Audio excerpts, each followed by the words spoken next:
All right, y'all. Because this is an air rising video, I have to just touch on this again. I cannot let this go from yesterday. Air signs need conversation that is in depth, not surface level, not, hey, what's up? How are you? How's the weekend? Like, I can't. And I am especially going to touch on this as an air sign, as an Aquarius. I don't know how many times I have to say this on my post, on Instagram, on my stories. Like, don't message me those kind of questions. I don't care if I haven't seen you in 20 years. I don't want to hear a hey, how are you? I get to the point or start talking about ancient aliens, one of the two, because I can't do it. Anyways, y'all, Libra rising. We are on Libra rising. If you are a Libra rising, if you know somebody who's a Libra rising, then of course this video is for you. Now, remember, your rising sign essentially is your first impression. You know, how do people view you when they first get to meet you? And also, how do you view the world? So, in sidereal astrology, I am a Libra rising. In tropical Western astrology, I am a Scorpio rising. So, both of these things will resonate with me. Now, again, depending on the degree of your rising sign, also depending on if you have planets in the first house, because your rising sign is in the first house, that can all affect how you manifest this behavior, how you exhibit yourself, what is your first impression with people, all that makes a difference. So, it is not just one thing. Don't take this and like, that doesn't sound like me.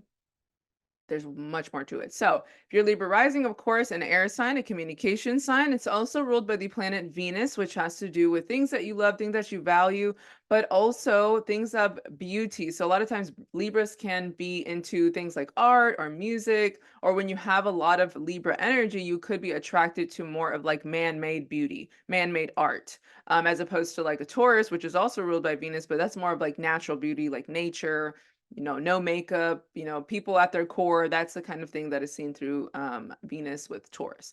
But as a Libra rising, you can, again, your entire life, because your life is ruled by your rising sign. So, Venus, you can constantly be looking for balance in life and balance in every aspect of your life. It's a constant. Should I do this? Should I do that in almost every area of your life? But Libras can be very charming people. First impressions, people can be like, wow, you're very beautiful. You're very charming. You're very diplomatic, because Libra is all about finding balance, constant balance. Justice. It's all about justice. And they're also, again, very sociable. They could be those people who like to talk as soon as they are out in the world. And so, like I said, I am a Libra rising, but for the most part, I do feel more scorpionic just because I have Pluto in the first house. Again, it makes a difference between if you have first house planets. So I resonate more with the Scorpio rising when I'm out in public. I'm not as chatty as it would be a Libra rising. But as far as you, for your first house, of course, is the house of self. So Libras tend to be drawn to things like astrology, numerology, the occult, because Venus rules your first house, but it also rules over your eighth house. And I'll get to that in a second. But again, they could be drawn to things like astrology, numerology, any kind of mysteries of life, because Venus, as your chart ruler, also rules over the eighth house. So that's probably why you're here. Your second house, though, is ruled by Scorpio. So, a lot of times, because Scorpio is ruling over your second house of family, of your wealth, of things that you value, you could, one, have family secrets. There could be something that somebody's hiding, nobody's telling, within your family or within your extended family. Or also, you could have a hidden source of wealth as well, because second house does rule the wealth. So, it's not the money that you're making, but more of like how much do you have to your name. As far as for you, you could also be somebody, and I have seen this too, you could be somebody who has either family in the military, in the government, because it's a Mars ruled second house. And I do have a lot, almost like half of my family was in the military or retired from the military. So that is seen through my own chart. Because Mars is government, fighting, war. Again, you could have family that is in that field, or they could be in like the medical field, because Scorpio energy is all about healing, helping. So they could be in the medical field as well.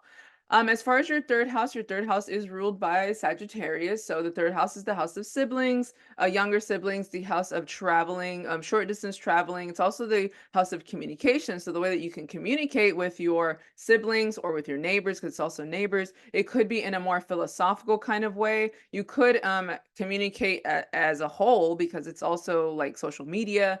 Could communicate as a whole, constantly preaching your philosophies. Now, it does not mean that they're some spiritual positive philosophies, because you could have some very strong beliefs about something that's totally left or totally right, and that is how you preach because you stand on those principles. That is ruling over your house of communication, that Jupiter, that knowledge. So whatever it is that you believe in, you're going to believe in it firmly. As far as your fourth house is ruled by Capricorn, and this is something that resonates with me. Fourth house being Capricorn, it's Saturn. So when it comes to your fourth house of family, of home, of mother, of ancestry, it could have been more structured, more disciplined, more rules. Now, again, you could look at those rules like, man, I'm so thankful that I had all those rules, or I can't believe you sheltered me this whole time. You wouldn't let me do anything, and I hated you, resented you for that. Now, mine is not the latter, but I do, think about how many rules I say I had growing up, not being allowed to go to places like the mall, like the movies, and being like, man, all my friends get to do those kind of things. But now seeing those people who got a lot of freedom, kind of seeing how their lives played out when they had so much freedom, having a lot of children, very early and things like that. I'm very thankful now for the rules that my mom imposed on me, for not even allowing me to go to my neighbor's house. Like, that's how strict she was. And she's Mexican too, so she does not play. But it could be that your house was very structured, a lot of rules, or your mother was somebody who had a lot of rules imposed on you. Your fifth house, though, is ruled by Aquarius, which is also Saturn type of energy. And the fifth house is the house of romance, the house of children, the house of creativity. So, again, structure, whenever it comes to education, or it could have slowed down your education, could have caused delays in your education. For myself, it took me even 3 years to get out of freaking community college, because like I said, that Saturn there was delaying it. So I was watching my, community college 2 years, big university 2 years. And so it took me three because I was constantly dropping classes. Just I had like 25 jobs, y'all. It was a lot going on during that time. So again, delay in that area, but also your children too. You could have obstacles whenever it comes to raising your children, or you can see them as a responsibility. That can also be seen through there too. But as far as your sixth house is ruled by Pisces.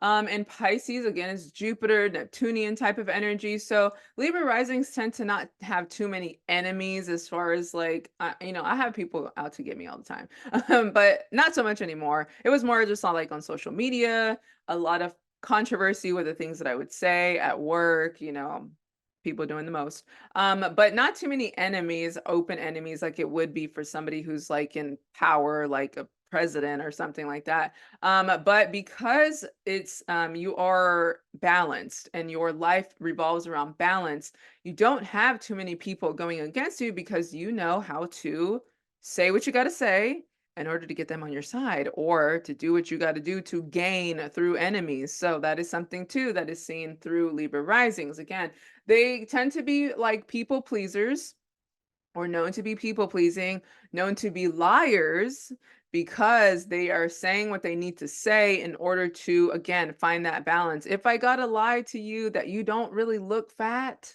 but you do, that's to keep the peace. So that is something that I see when people have Libra placements. Libra risings could constantly needing balance in every aspect of life. All right, I don't know where I got cut off. I got interrupted and I just paused it and I'm restarting it. So I'm not going to record this again. Your seventh house, the house of marriage, the house of business partnership, the house of legal bindings between people, is ruled by Aries. Now, Aries is a little bit more aggressive energy than Libra. That is your sister sign. And so Aries people, or Aries ruled seventh house, you can attract a partner that is very independent, maybe a little bit more aggressive, maybe a little bit more trying to instill like some kind of leadership in you, making you really be independent, stand on your own kind of thing. So If you are, again, a Libra rising, again, that your partner, you're always attracting the opposite of you because again, you're trying to find balance. If you're too nice, if you're too people pleasing, if you're too, giving into people, your partner is going to be like, no, stand on your own, do it by yourself, be the leader, stop people pleasing. Because Aries energy is very aggressive, very intense, and it can be. But yeah, that is seen through your seventh house. Now, your eighth house is also ruled by Venus, which is, it rules your first house, but it also rules your eighth house. So again, things that you love, things that you're interested in, things that you value. So you could value or love or be attracted to the eighth house themes, which could be astrology, the occult, any kind of mystical science, numerology that is seen through the eighth house. And if it's well placed, of course, it can be very beneficial because the eighth house is the house of sudden events. So, suddenly you can gain through sudden events. So, it doesn't always mean that it's negative. But eighth house is the house of sudden things happening to you. As far as your ninth house is ruled by Gemini.